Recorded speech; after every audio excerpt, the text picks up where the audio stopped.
Hi everyone. Hello and welcome to day one of the third annual CIBSE Merseyside North Wales Masterclass Series. I would like to welcome Dan Costelloe, Senior Public Health Engineer at Arup in Liverpool, who is here to provide an overview on the world of public health engineering.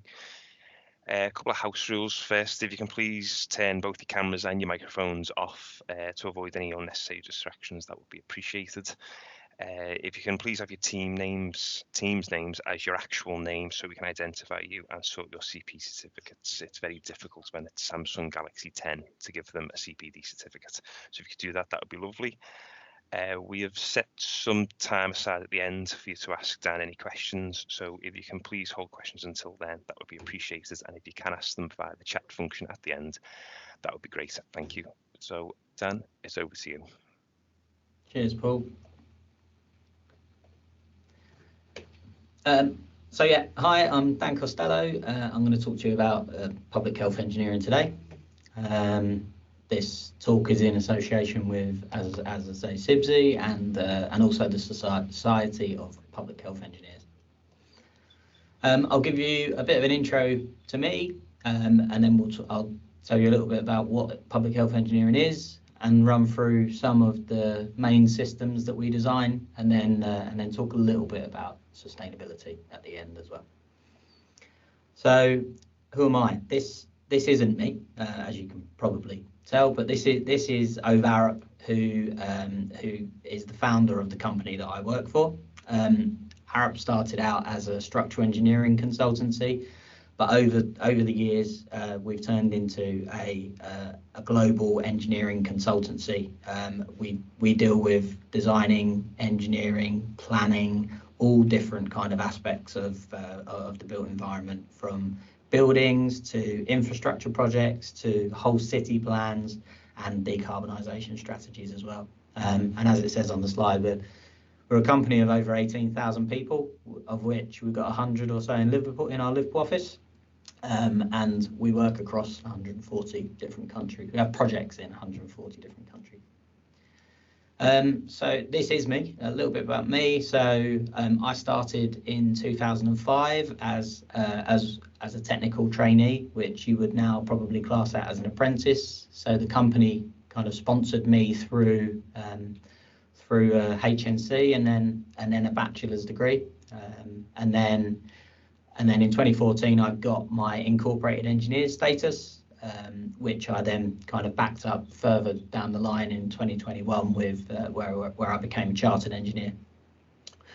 So I worked in Arup's London office from 2005 to 2016, and then I moved to the Liverpool office in 2017, and I've been in the Liverpool office ever since. I also have a keen interest in all things apprenticeship. As I say, I started as an apprentice, so I've kept in touch with all things apprenticeship since finishing mine. So I sat on a CIBSE group to write the level 3 and level 6 building services apprenticeship standards. And then last year I became the chair of the CIBSE Talent Pipeline and Apprenticeship Panel, or TPAP as we call ourselves. There's a few projects that I've kind of worked on across my career. So Aberdeen University Library, the Shard, the next one along is Holland Green, and then the Lexington, which is a tall residential building in Liverpool on the Prince's Dock, and I also worked on the London Aquatic Centre for the 2012 Olympics. So, public health engineering. What is public health engineering? One of our graduates, Kia, a few years ago, pulled together a short video about what he thought public health engineering was, and I'm going to share this with you now. You might need to turn the sound up on your computer potentially, but yeah, I'll hand it to Kia for the next couple of minutes. Hello, my name's Kia. I've been a public health engineer for about 3 years now. I've worked on quite a few projects all over the world in all shapes and sizes, from welcome centres to high-rise mixed-use developments, to even bigger super high-rise skyscrapers, from a tiny fit-out of an office floor plate to complete oversight developments. When I first left university, I had no idea what I wanted to do, but I knew I enjoyed engineering with water, as well as sustainable design, both of which are integral to public health engineering. As public health engineers, we design water distribution systems in buildings, from tank to pump set to tap, whether it's cold, hot, recycled, chilled, or even pure. They all have their applications as well as their challenges. We design systems that produce hot water using gas, electricity, the sun, the ground, and even the wind. We design drainage systems from roof outlet to below ground and everything in between, attenuating the flow to relieve stress on ancient Victorian sewers through tanks in the basement or even on the roof. Green roofs are used to attenuate rainwater, but also to add biodiversity, improve air quality, and reduce the heat island effect.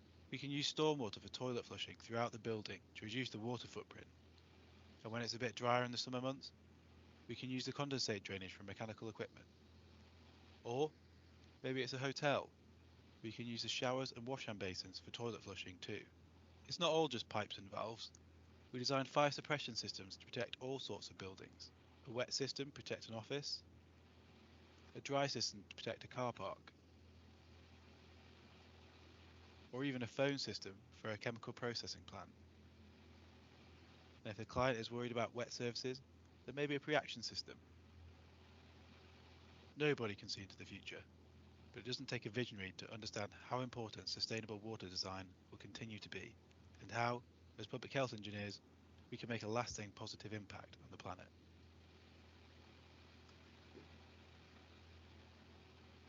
Hello. Hello.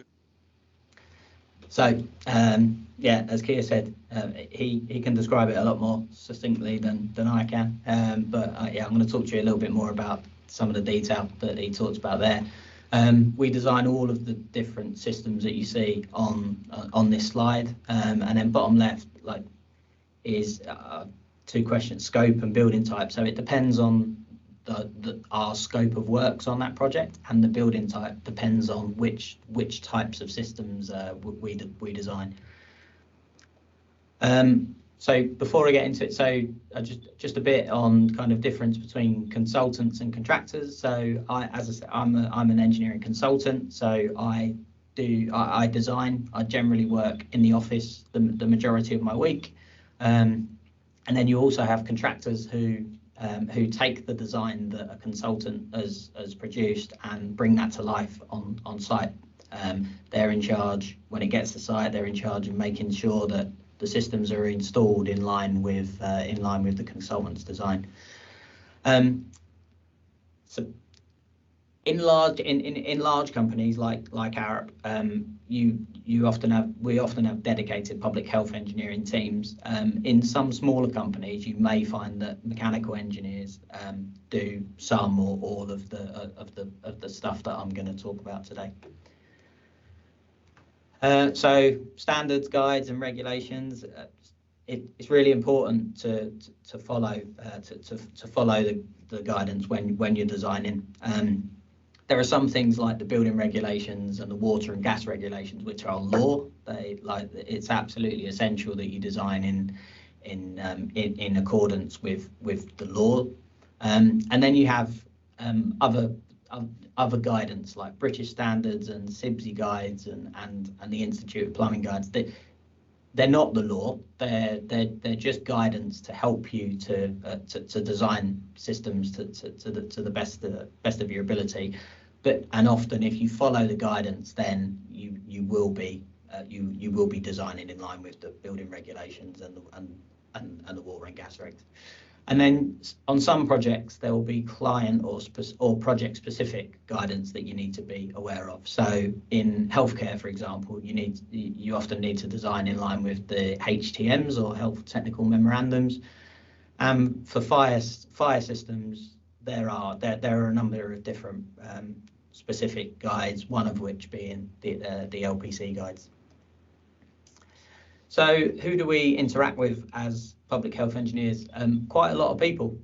So this just on a single project, we'll be liaising with all of these different people. So architects, we need to plan our plant areas and our risers and our pipework distribution. Structural engineers, we need to work with them to tell them the weight of our plant so that they can design the structure properly. And we also interface with them when we talk about below ground drainage, which I'll talk about in a bit more detail later. Mechanical engineers, so we need to understand the water drainage requirements from mechanical engineers' equipment, and we also need to interface with them to generate hot water for our buildings. Electrical engineers, we need to supply them with the electrical loading for our equipment, so our pump sets and trace heating and things like that. Civil engineers, we work with civil engineers on the water and drainage design. Normally, the public health engineer would work inside the boundary of the building, but then when it gets outside and you've got buried services that are connecting to the utilities, then we would hand over to the civil engineers. Fire engineers, so lots of buildings have fire strategies, and we as public health engineers need to feed into those fire strategies by designing sprinklers or wet risers or dry risers. And then QS, so quantity surveyors, we need to work with them to provide the costs for our equipment so that they can make sure that the project is within budget. Project managers, they're interested in keeping to program, and they're often responsible for risk registers and CDM registers, so we need to liaise with them. Clients often have specific requirements, so an example would be a data center. If we're working for a data center client, then that client may have some specific things that they want designed for that building. I mentioned contractors before. We work with contractor. Once we've designed our system, the contractor will send us any questions in forms of RFIs or requests for information, and they'll also provide technical submittals or tech subs of the equipment that they're proposing to install, and we need to review those and make sure that they meet the requirements. Commissioning, very important, making sure that the systems that we've designed are commissioned and work the way that we have designed them to, and then BIM, building information modelling, coordination and modelling the services. So lots of different people that we interact with. I'm going to go into a bit of detail on some of the on three of the main systems that we design. So water services is the first one. So as I've already mentioned, there's design guidance and standards. So the G that you see here is the building regulation that I mentioned. This is the law, and if you work to the other guidance documents that we've got there, British standards, CIBSE guides, then you should be designing a system that meets the regulations. So water services is all about making sure that we have a resilient supply of water to our buildings. So when you open a tap, water comes out. So resilience is important. But we don't want to use more water than we need. So water conservation is something that we take into account with all of our designs. We want to make sure that we provide the right amount of water to a building. And some of the things that help us to do that, so storage tanks. So a storage tank adds to the resilience. So if the water main out in the street was to go down, or someone was to dig a hole in the road and dig through a pipe, then if we've got a water storage tank in our building, then that means our building can continue to run, even though there's problems with the main outside. And we often need to pump water. So the water companies will generally only give you 1 bar of pressure. That's all that they are the statutory requirement is that they can give you 1 bar of pressure. 1 bar is 10 meters of head. So if your building is taller than 10 meters, then there's every likelihood that you will need to pump water to get water to the top of the building. We also deal with hot water systems, and there's lots and lots of different ways of generating hot water. When I first started many years ago, we were using calorifiers or storage tanks, but over the years, lots of different systems have come in. So solar thermal, heating water from the sun. Heat pumps are becoming really popular at the moment, and you need to figure out whether you need to heat the water over a period of time or whether you do it instantaneously. So lots of different options when it comes to hot water.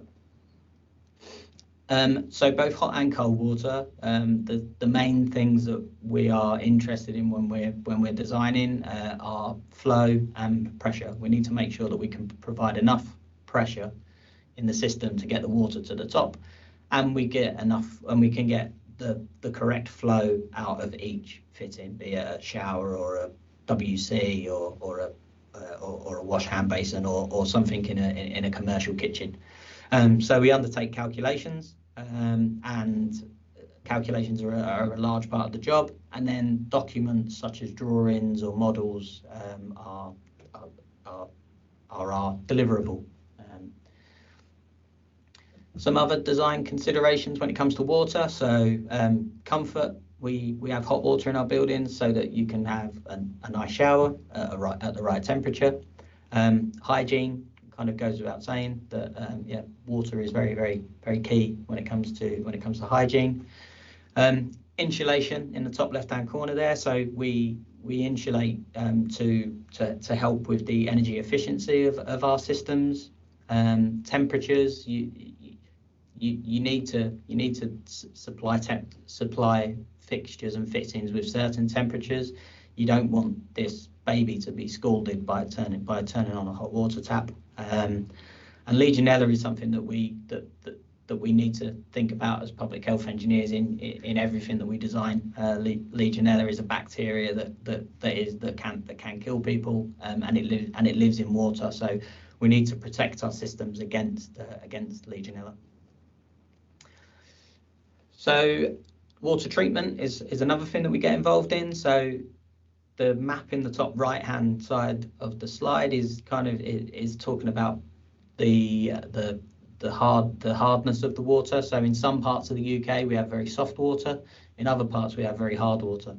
And if you're working in hard water areas, you very often need to add treatment into the system to reduce the hardness, because the hardness brings with it limescale, and I'm sure people have seen kettles with limescale in them. So we have ways of treating the water to be able to reduce the hardness, and these are just some of the methods of water treatment mentioned on the slide here. So sanitary or foul drainage, I'm going to talk a little bit about that. You start to see a common theme. So design standards and guidance are really important. This time we're talking about part H of the building regs, not part G, but again, super important. There's two main types of system that we use in the UK. One is primary ventilated, and the other is secondary ventilated. Those two terms are regarding the drainage stack or the vertical pipe, and then there are also ventilated and unventilated branches, which are the horizontal pipework, and I'll go into a bit more detail on those on the next slides. So a primary ventilated system, as it says here, it's a single vertical stack. Airflow is really important in drainage systems, and you need to make sure that the pipework is vented to atmosphere. So that goes in a house, that would go in a house it's often on the outside, but in a commercial building the pipes will be inside, and you need to take the vent all the way through to the roof. Primary ventilated systems are normally smaller, where your fittings are quite close quite close to the drainage stack. And then you've got secondary ventilated systems as well, which as you can see by the diagram, are a little bit more complicated.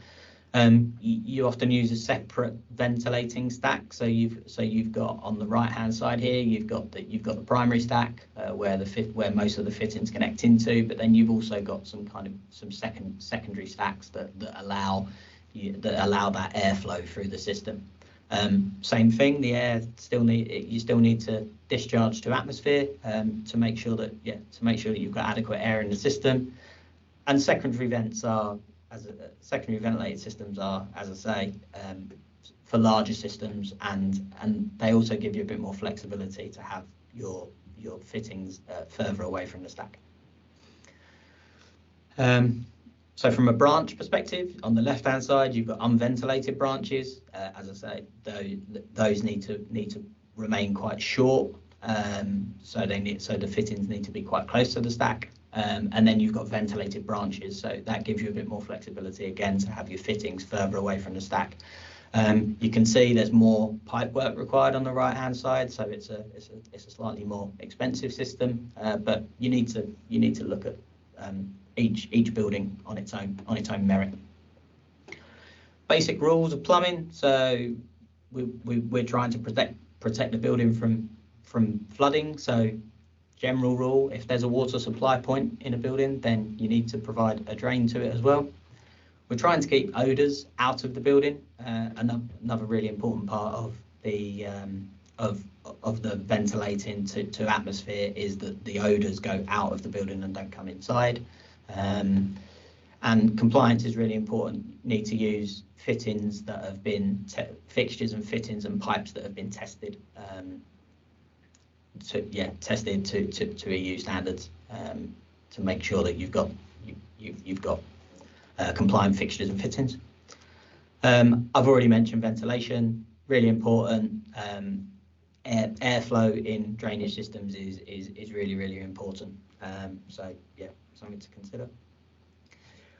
And then so there are some more sustainable kind of types of drainage systems. So you can have grey water recycling, which is where you collect water from appliances that aren't toilets, that aren't necessarily the actual toilet pan itself, but you can collect water from showers and baths, wash hand basins sometimes as well.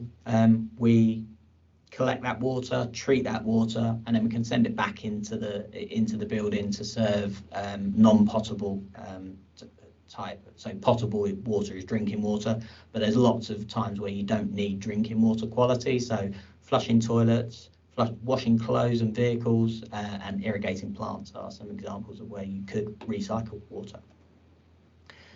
But on rainwater drainage, so similar theme, same type of thing. We design to relevant standards.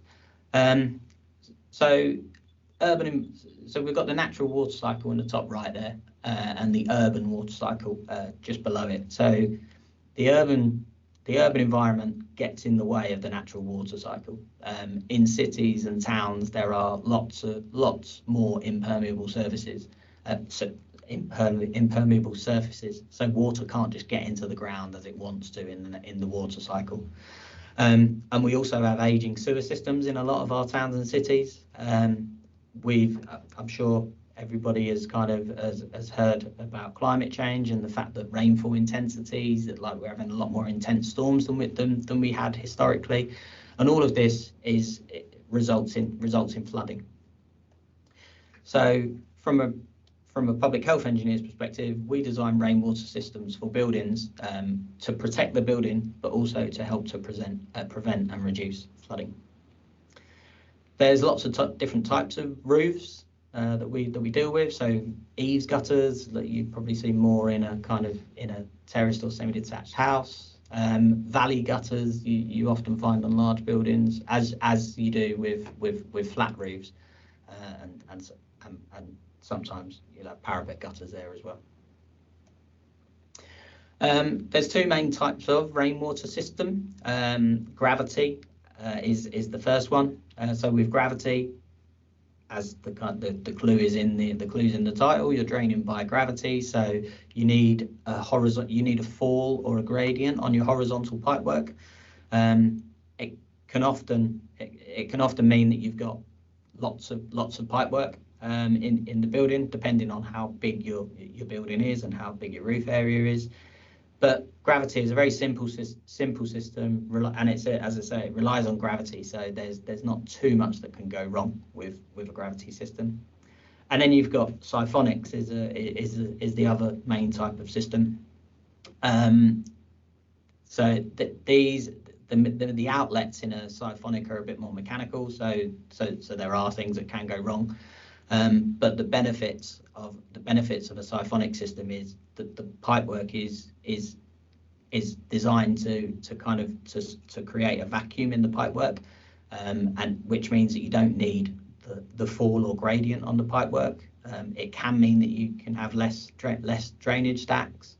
However, the systems can be quite noisy, so you need to understand the use of your building before making a decision on siphonic rainwater. There's a quick comparison between the two systems. So rainwater attenuation, attenuating rainwater is becoming more and more important. As I mentioned, lots more impermeable surfaces in our towns and cities. And sewers are becoming overloaded, and flooding is happening. We see it on an annual basis. There's news items where somewhere has flooded. So attenuating is basically slowing down the instantaneous flow of water from our buildings, and that helps to relieve pressure on our sewers.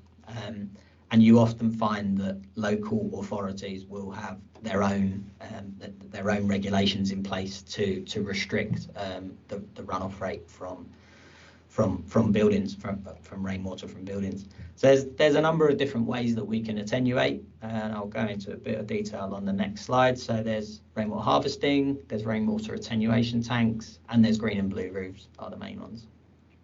So a rainwater harvesting tank, similar to the grey water that I talked about before, you collect the rainwater from the roof. It could be in a berry tank outside, or it could be in a plant room inside a building, and then you can pump that water back into the building to serve toilet flushing and irrigation, similar to the grey water system. But it's really important to make sure that you've got an overflow and that does connect to sewer. And there is a standard all about rainwater harvesting. Rainwater attenuation tanks.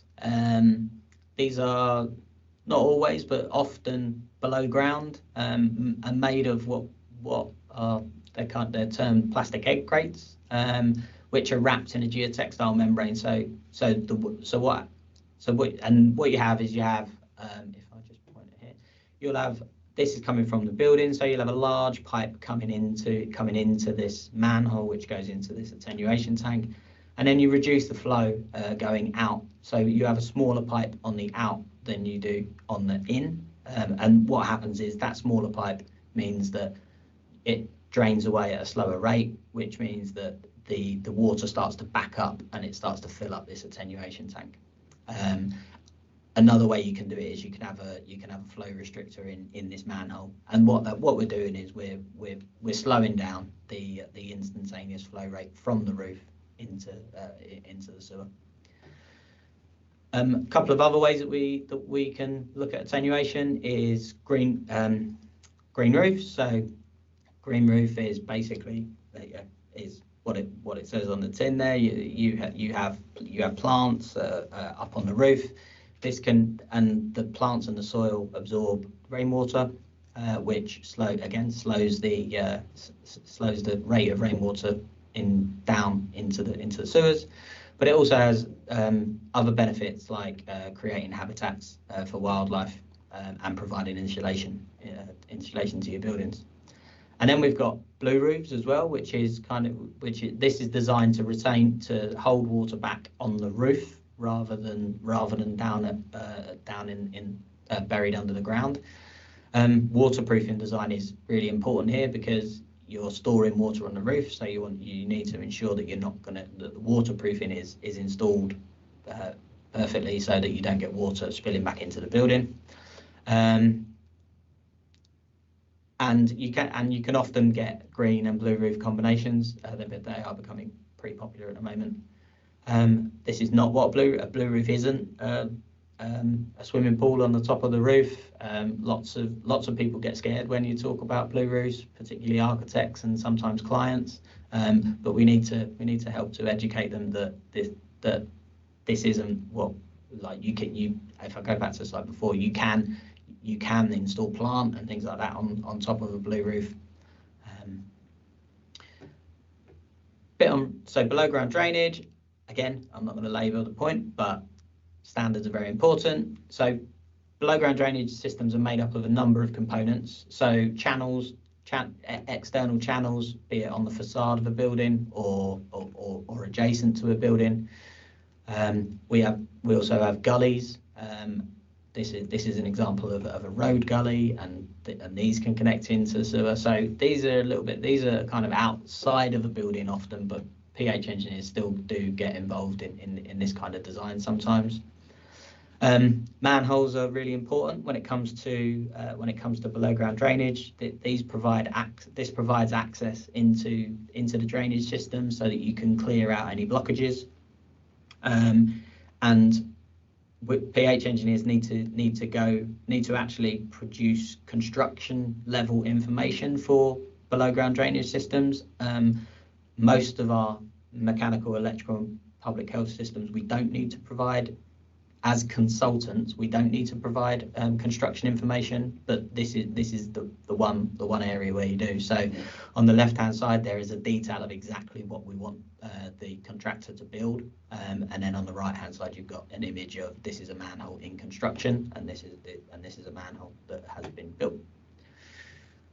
You need access into those manholes, so we need to specify the correct access covers.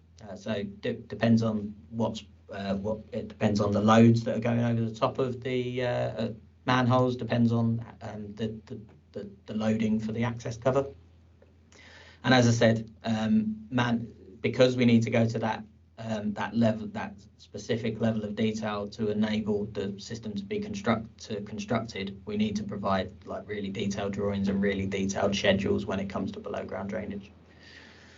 Pipework materials are really important. You need public health engineer needs to understand the ground in which the systems are being installed. So certain types of ground you would preclude you from using one material over the other.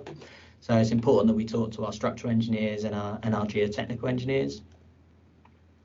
And coordination is really important, particularly with structural engineers and their rebar, as you can see in these images. So it takes quite a while to coordinate below ground drainage with structural engineers. Some very, very quick slides at the end here, just fire suppression. So as I mentioned, if some buildings, often taller buildings, will require fire suppression systems. Sometimes factories as well also require fire suppression systems. So it's really important for a public health engineer to liaise with the fire engineers to understand the fire strategy. Your building might want sprinklers, it might want dry risers if it's a shorter building, or a wet riser if it's a taller building. We use gas suppression in electrical rooms. There are mist systems, and there's lots and lots of standards when it comes to designing fire suppression systems. Last couple of slides. So specialist services, hospitals, labs, laboratories, and data centres are the types of buildings where public health engineering starts to get really quite interesting, because you've got lots of different requirements for water quality. So you start to use systems like reverse osmosis systems to purifying water so that they can be used for lab experiments and that kind of thing. And then gases. So historically, a public health engineer might have installed or might have designed a gas to a boiler or a gas-fired water heater. Obviously, the use of fossil fuels is we're trying to get away from that. But there are still lots of there's still lots of gases out there that need to be designed. So, and particularly in the laboratory and medical spaces. So gas design can be quite interesting when you're working in laboratories and healthcare. And finally, sustainable development should be at the heart of everything we do as engineers. The UN Sustainable Development Goals are shown on the right hand side. There's 17 of them that aim to transform the world that we live in. I've mentioned a number of things in this presentation about where public health engineers contribute to sustainable development, whether that's minimising water use, recycling water, attenuating drainage flows, heat pumps, solar thermal. But then there's loads more to sustainability as well. There's circular economy, there's embodied carbon, there's operational carbon. But I mean that in itself is a subject for another day, I think. But that's me. Thank you for listening. I've not been monitoring the chat, but I'm sure Paul has, and I'll open it up for questions. Yeah, thanks for that, Dan. Thanks very much. Yeah, if we could use the chat function for those on to ask questions, yeah, and we'll go through them if that's okay. Just a minute or so to start typing. Yeah, stop sharing so that I can see at least you, Paul.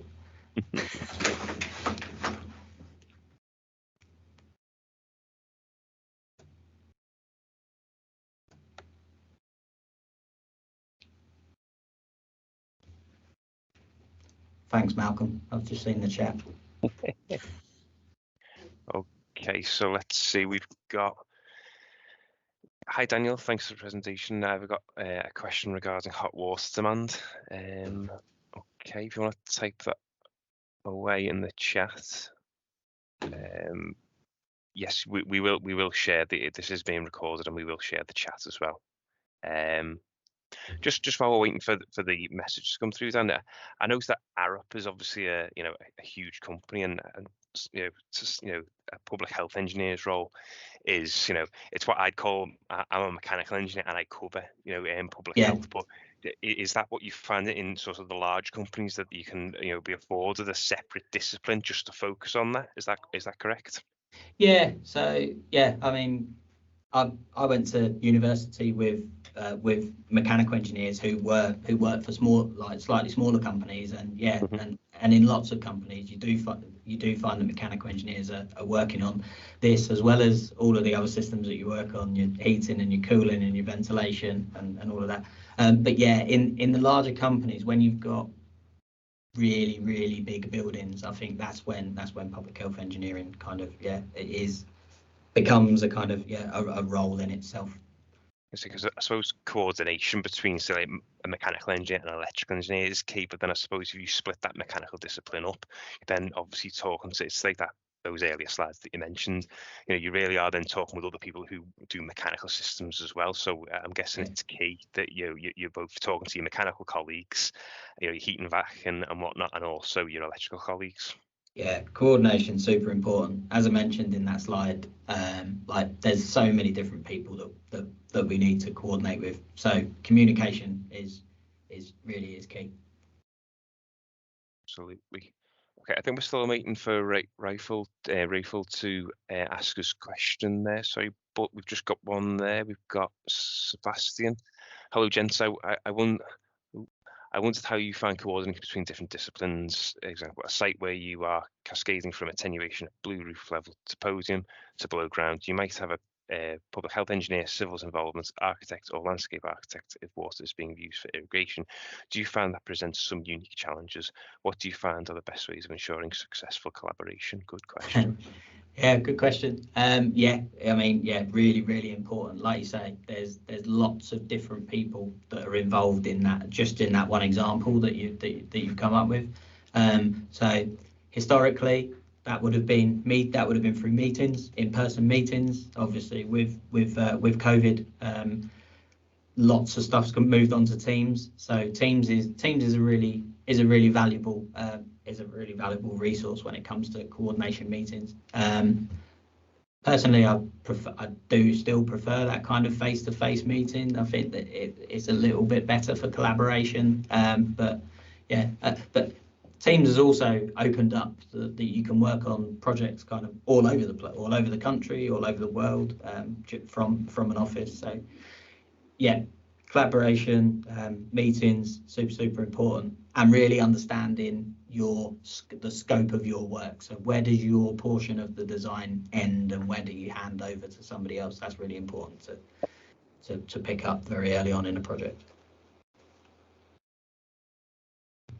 Dan, we've got Martin. Thanks for the presentation, Dan. You mentioned the regulation for public health. Are there any specifics and regulatory difference between specifics between above and below ground drainage and sustainability, climate change, flooding, etc.?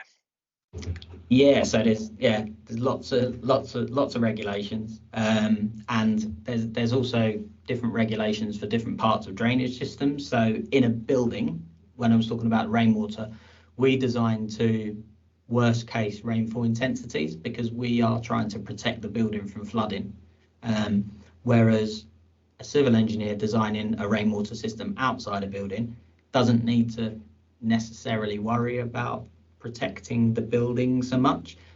Drainage systems below ground are designed in a way that they do what they call surcharge. So the level in a rainwater system below ground can go up and down. Whereas we don't want that inside a building, because if you've got pipes full of water inside a building and it rains again, then you're going to flood your building. So there are different types of standards, and you have to understand all the different standards that you're dealing with. I think I've answered that question. And sustainability as well. So yeah, BREEAM as an example is a sustainable kind of accreditation system, and they have some requirements with regards to drainage as well. So yeah, you need to be aware of lots of different standards. Okay. Rachel, I apologise if I have mispronounced your name in advance, but in the guides there isn't much information to base your demands on. I recently used a CO2 heat pump, and the manufacturer needed a breakdown of hourly usage for an accommodation block. There wasn't any diversity within the guides. What would you advise for this? Really good question. Really good question. Yeah. This is a frustration for me and probably all mechanical and public health engineers, I think.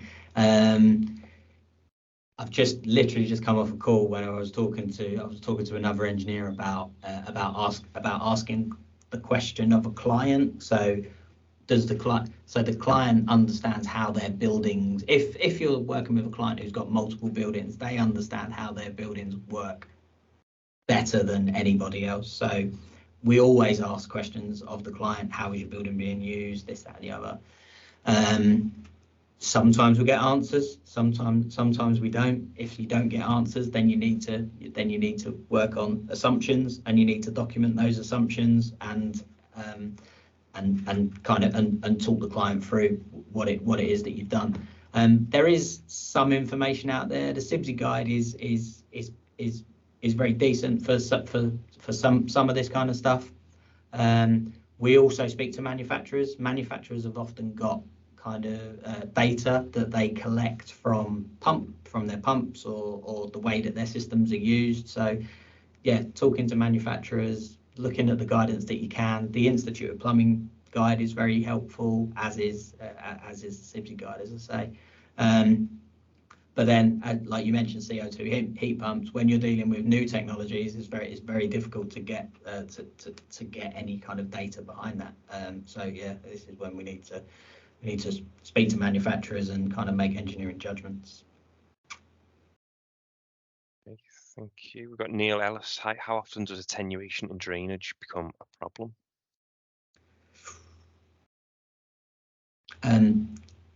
It can become a big problem if it's so attenuation.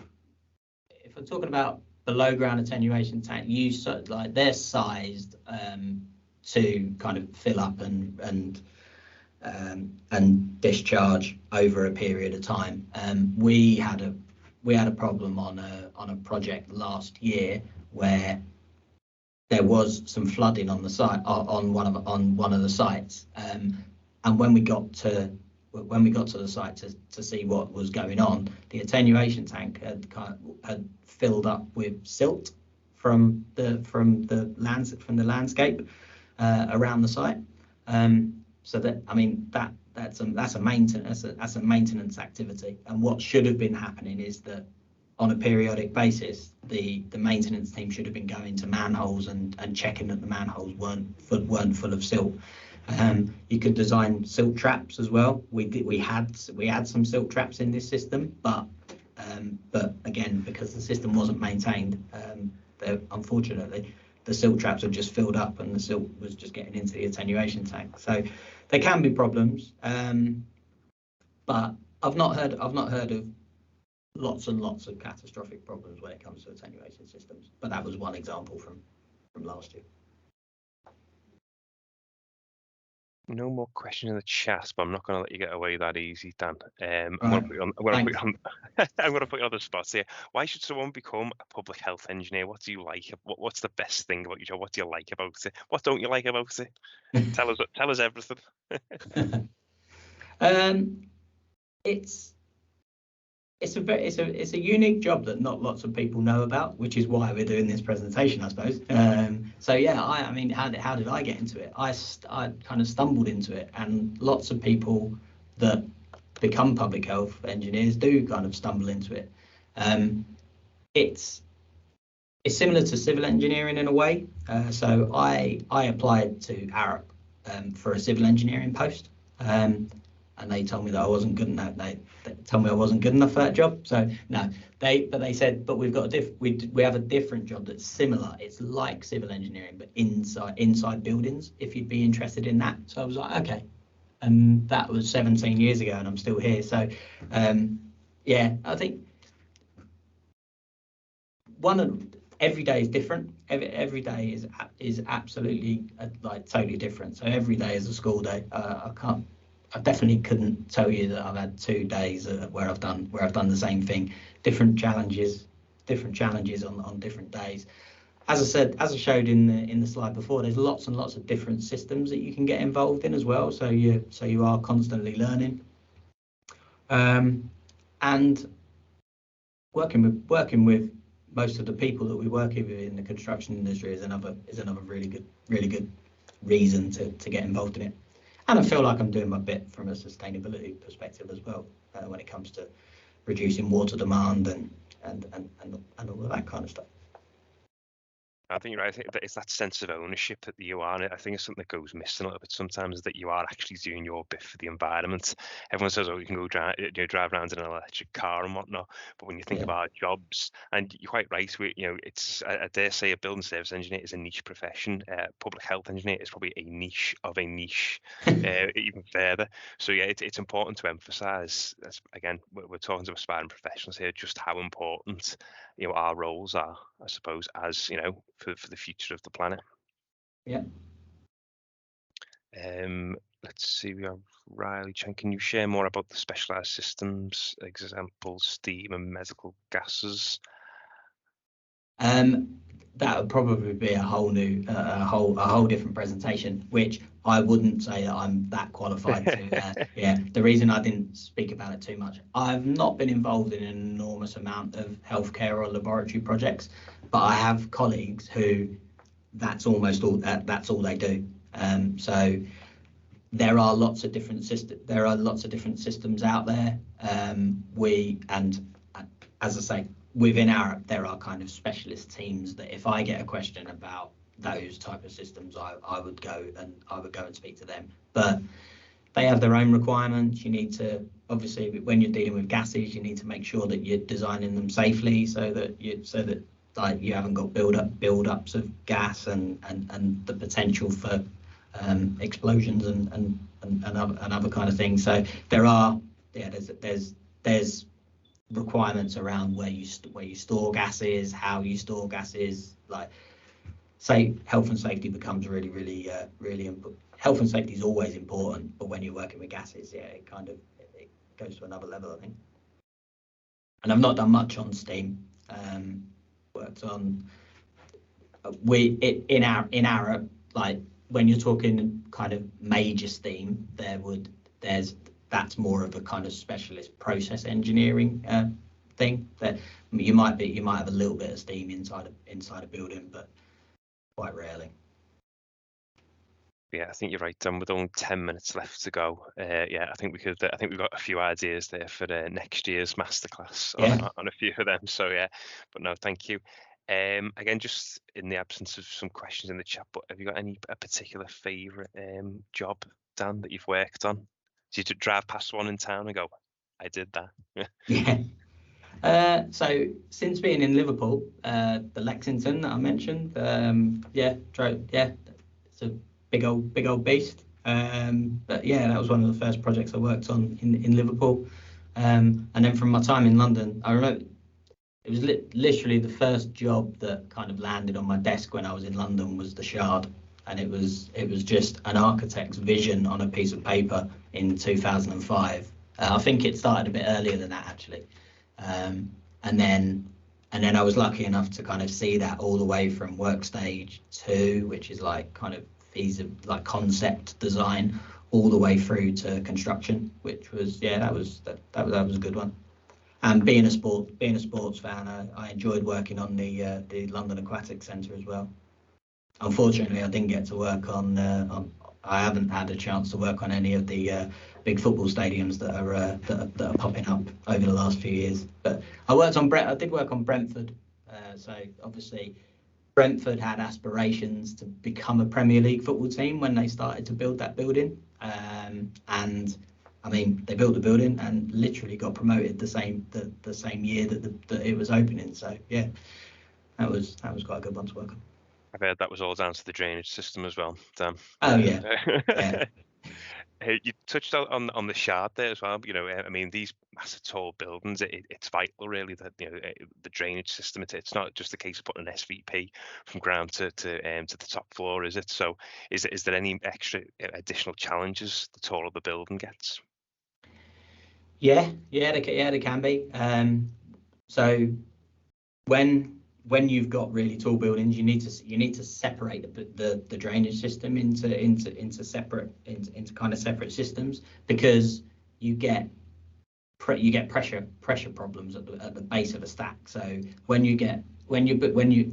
it's not even super tall buildings. When your building is over 5 stories, you need to take the lowest story separately to prevent the pressure in the stack. As your building gets taller and taller, so when you get to a 20-story building, you need to take two floors worth of drainage into a separate stack. So yeah, pressure in drainage stacks is a big consideration. And you often find as well in tall buildings like the Shard, where the shape of the building changes as you get higher up. That means that the lifts change, which means that the toilets often change. And yeah, it can be quite complex when you're designing drainage systems in tall buildings. Okay, right. We're going to take the last 2 questions there. We'll close it to questions now. Thanks, everyone. But Quentin, is there any study or requirement for water pipe and vent pipe that passing through fire compartments needs to equip with a fire collar or damper? Yeah, so I mean, we work with fire specialists. We work with companies like Hilti, who are experts in all of the in fire compartmentation and the type of fire protection that you need through walls and slabs. So are there studies? I'm sure there's been lots of studies, but yeah, we often work with manufacturers to determine what the requirements are for fire collars. Oh, not sure what's going on now. I've gone all dark. Turn the lights off. Okay, and then the last one, had an excellent presentation. This is from Chris. Is there a recognised qualification or education path that relates specifically to public health design? No. Unfortunately not. So yeah, so I studied building services engineering. I was, as I said, I was in London at the time, so I studied building services in South Bank University, and there was no public health content in the course at all. They just after I started in Arab, the University of Greenwich did try to create a public health engineering bachelor's degree. They didn't get very much uptake, and subsequently they kind of dropped it a few years after. So no, there isn't a specific PH design. The closest is building services engineering, unfortunately. And which is why we're part of CIBSE. Well, the Society of Public Health Engineers are a kind of subsection to CIBSE, and we follow the same. We follow the same kind of the same route. So like incorporated engineer, chartered engineer through CIBSE. But yeah. Okay, we'll leave it there. I think, Dan, no, thank you very much for your time. Very No much props. appreciated. And just so everyone else on the call, as I mentioned earlier, this is day one of a week-long series of masterclasses. So tomorrow at 12 noon, we have a masterclass on vertical transportation in buildings, and that is with Graham Barker, who is Director of Vertical Transportation at Cundall. So thank you, everyone. Thanks again, Dan. And yeah, see you soon.